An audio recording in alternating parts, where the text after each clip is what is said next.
न जाने कितनी भावनाएं मेरे मन में, मेरे मस्तिष्क में उमड़ रही हैं।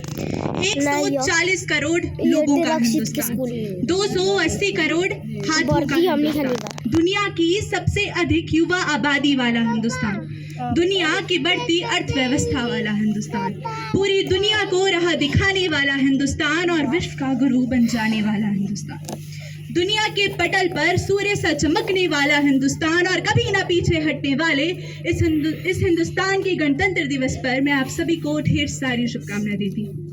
सरलता, सज्जनता और विद्वता की प्रतिमूर्ति में आज के मुख्य अतिथि महोदय, गणमाननीय व्यक्तिगण और इस देश की आन बान और शान मेरा युवा साथी, आज मैं तेजस्वी शर्मा, हिमालयन मॉडल वरिष्ठ माध्यमिक विद्यालय की छात्रा, आप सभी के सामने गणतंत्र दिवस के अवसर पर अपने विचार लेकर उपस्थित हुई हूँ। आज के ही दिन 26 जनवरी 1950 को भारत का अद्वितीय संविधान लागू हुआ था, अर्थात आज के ही दिन भारत को अपना एक लिखित संविधान मिला था। ये जो 26 जनवरी है ना, इसका सफर 23 मार्च से होकर गुजरा है। वही 23 मार्च जब भगत सिंह, राजगुरु और सुखदेव जी को अंग्रेजों ने फांसी दी थी। ये 26 जनवरी 27 फरवरी की कीमत पर मिला है, वही 27 फरवरी जब चंद्रशेखर आजाद जी ने अल्फ्रेड बार्थ में आखिरी गोली अपने मस्तिष्क में उतार ली थी। ये 26 जनवरी 30 अक्टूबर के बाद नसीब हुआ है, वही 30 अक्टूबर जब लाला लाजपत राय जी की हड्डियों को ब्रिटिश फौज की पुलिस की लाठियों ने बरस कर तोड़ दिया था। ये 26 जनवरी 30 जनवरी के बाद नसीब हुआ है, वही 30 जनवरी जब महात्मा गांधी जी ने हे राम बोलकर हम सभी को अलविदा कह दिया था। आंखें भीग रही है ना, तो रोकिए अपनी आंखों को और पूछिए इनसे सवाल कि आज हम क्या कर रहे हैं।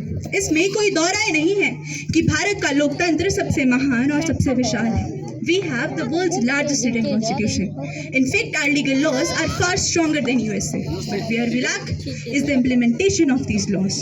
I would like to quote, the erosion of trust of people in the government is the main reason that has threat to our democracy. अर्थात ये विश्वास ये लोगों का जो सूत्रधार है किसी भी लोकतंत्र को महान बनाने में। पर अब विश्वास किया भी जाए तो कैसे किया जाए जब सरकार की स्कैम की लिस्ट इतनी लंबी है कि एक पूरी नई वेब सीरीज तक बनाई जा सकती है। आलम तो ये है जनाब कि आज कफन तक पर जीएसटी लग रहा है, आटा, चावल, दूध, दही, छाछ, पनीर सब पर टैक्स लग रहा है। अमीरों के तो कर्जे माफ किए जा रहे हैं, लेकिन मिडिल क्लास की जरूरतों की चीजों पर टैक्स लगाया जा रहा है। और यही सब चीजें देखकर एक मिडिल क्लास व्यक्ति ये बोलने पर मजबूर हो जाता है कि मोहब्बत भाईचारे के वो पुराने दिन ही लौटा दो, कि मोहब्बत भाईचारे के वो पुराने दिन ही लौटा दो, सस्ती दाल सब्जी के वो सुहाने दिन ही लौटा दो। ये अच्छे दिन तो अंबानी अडानी को मुबारक, ये अच्छे दिन तो अंबानी अडानी को मुबारक, हमें ऐसा करो साहब पुराने दिन ही लौटा दो, पुराने दिन ही लौटा दो।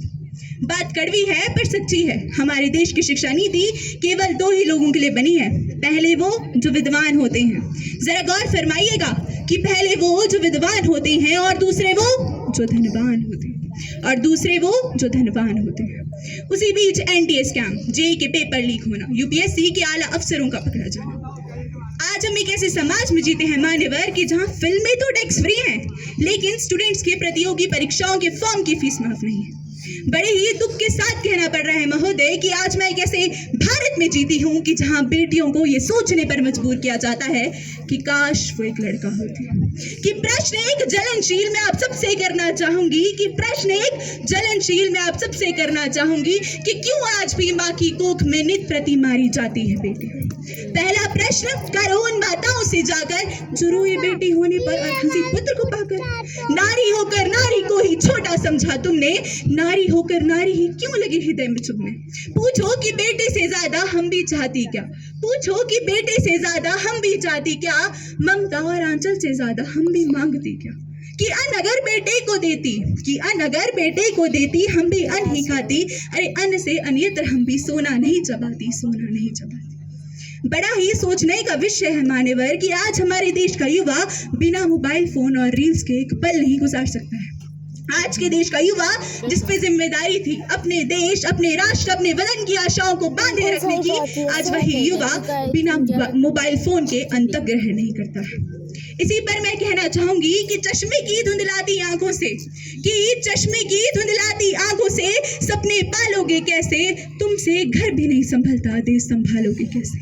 अरे मेरे मित्र, कभी तुम देश पर मान करो, इतिहास हमारा कैसा था जरा बैठकर ध्यान करो। किताबें, फिल्में, लड़कियां, इनसे आगे बिजाओ। सरहद पर एक बेटे को भेजने वाली कभी उस माँ से तुम मिलकर आओ।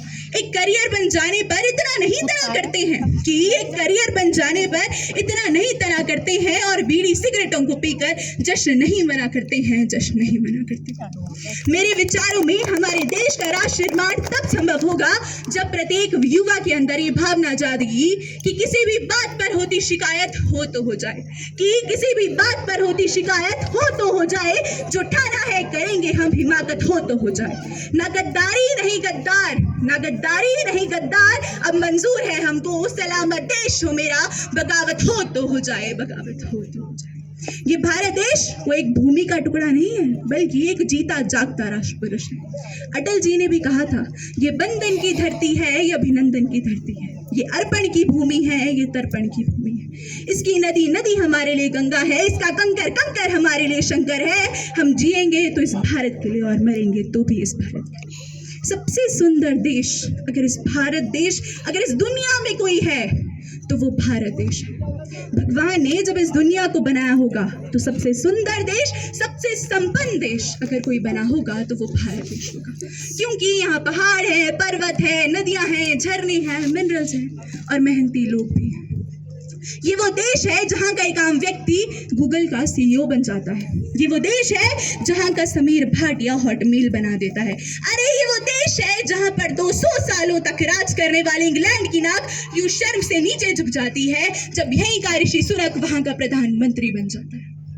जमीन पर घर बनाया है मगर जन्नत में रहते हैं, जमीन पर घर बनाया है मगर जन्नत में रहते हैं। ये तो हमारी खुशनसीबी है कि हम भारत में रहते हैं, कि हम भारत में रहते हैं।